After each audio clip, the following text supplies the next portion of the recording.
नमस्कार, स्वागत है आपका। आपके साथ मैं हूं मलिका। आज गुरु पूर्णिमा है, यानी गुरुओं की पूजा का दिन, और इस मौके पर हम आपको दिखाने जा रहे हैं एक ऐसे शिष्य से जुड़ी कहानी जिसे गुरु ने ठुकरा दिया था, पर उसने अपनी सबसे अहम चीज गुरु को गुरु दक्षिणा में समर्पित कर दी। हजारों साल पुराना ये किरदार एकलव्य तो आज की दुनिया में मौजूद नहीं है, लेकिन कई सौ और हजार ऐसे लोग हिंदुस्तान में मौजूद हैं जो उसकी विरासत को बरकरार रखे हुए हैं।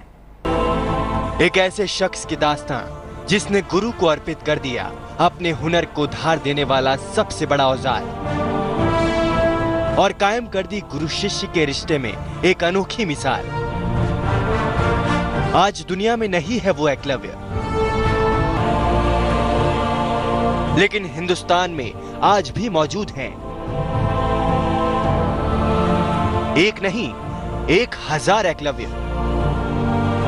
तेज पर हम आपको दिखाएंगे आज के उन गुमनाम एकलव्यों की कहानी। दिखाएंगे आपको विचित्र किंतु सत्य एकलव्यों की अजब परंपरा। तो हम आपको दिखाने जा रहे हैं देश में एक नहीं 1000 एकलव्य मौजूद हैं, वो भी मध्य प्रदेश के एक जिले में। एकलव्य तो महाभारत काल के योद्धा थे, द्वापर युग में धरती पर पैदा हुए थे, लेकिन कलयुग में धरती पर 1000 एकलव्य किस तरह पैदा हो गए और ये क्या कर रहे हैं, चलिए आपको दिखाते हैं।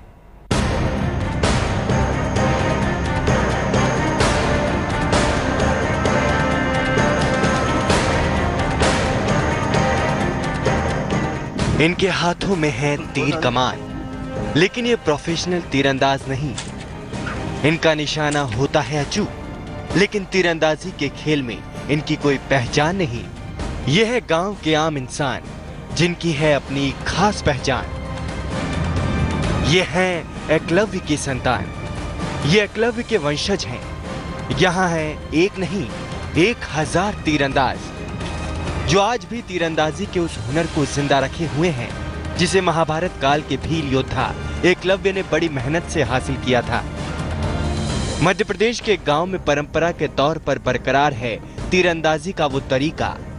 मध्य प्रदेश के आदिवासी बहुल अलीराजपुर जिले में भील और भिलाल समाज के लोग तीर कमान चलाने में अंगूठे का इस्तेमाल नहीं करते। हकीकत ये है कि अलीराजपुर के आदिवासी महाभारत कालीन योद्धा एकलव्य के सम्मान में तीर चलाने के लिए अंगूठे का इस्तेमाल नहीं करते।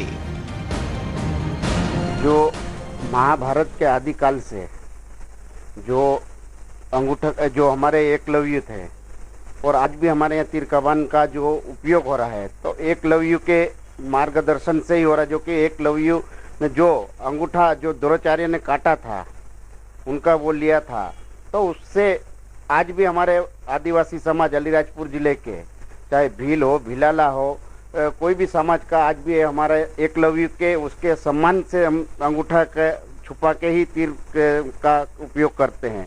और इसमें महाभारत में जो अर्जुन जो एक महान मतलब एकलव्य थे, तो उनके आगे बढ़ने से द्रोणाचार्य ने जो अंगूठा काटा था, आज भी हमारे आदिवासी समाज वो उनका एकलव्य का ही आदर्श मान के आज भी हमारे बच्चे जो भी तीर कमान हम चलाते एकलव्य के मार्गदर्शन से और पूरा चलाते, और हम उसको श्रद्धांजलि देते एकलव्य को।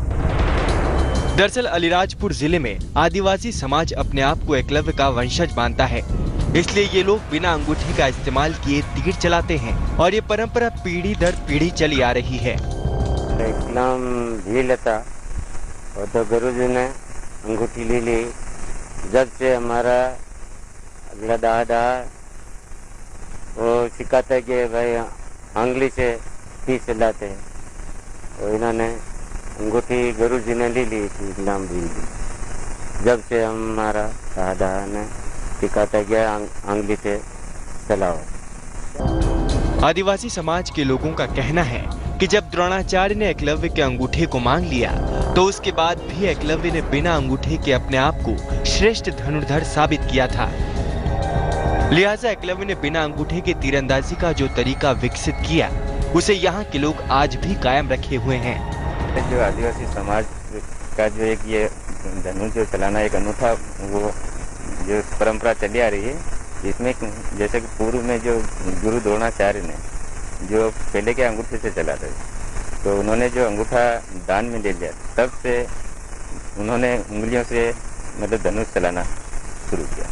और ये परंपरा मतलब जैसे कि शास्त्रों में या रामायण में इसमें भी उल्लेखनीय है।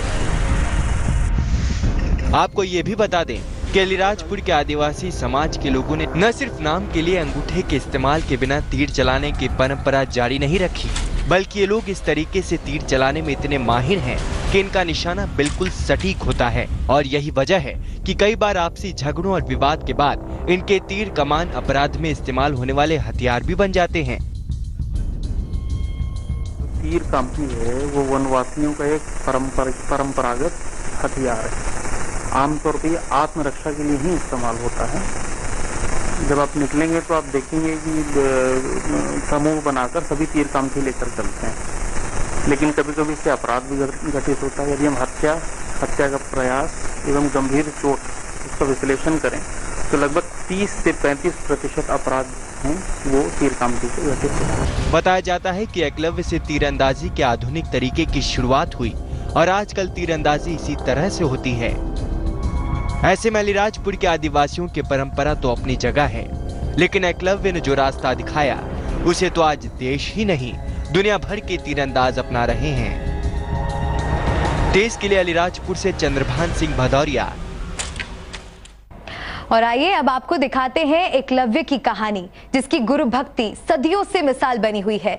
देखते हैं आखिर क्या हुआ था जिसके चलते एकलव्य को गंवाना पड़ा अपना अंगूठा, और फिर क्या हुआ।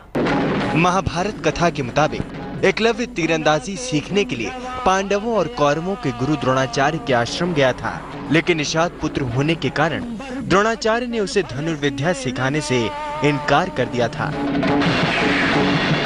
एकलव्य निराश तो हुआ, लेकिन उसने हौसला नहीं खोया।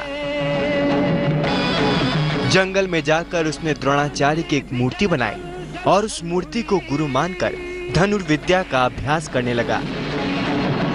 आप बने रहिए तेज के साथ, क्योंकि तेज पर जारी रहेगा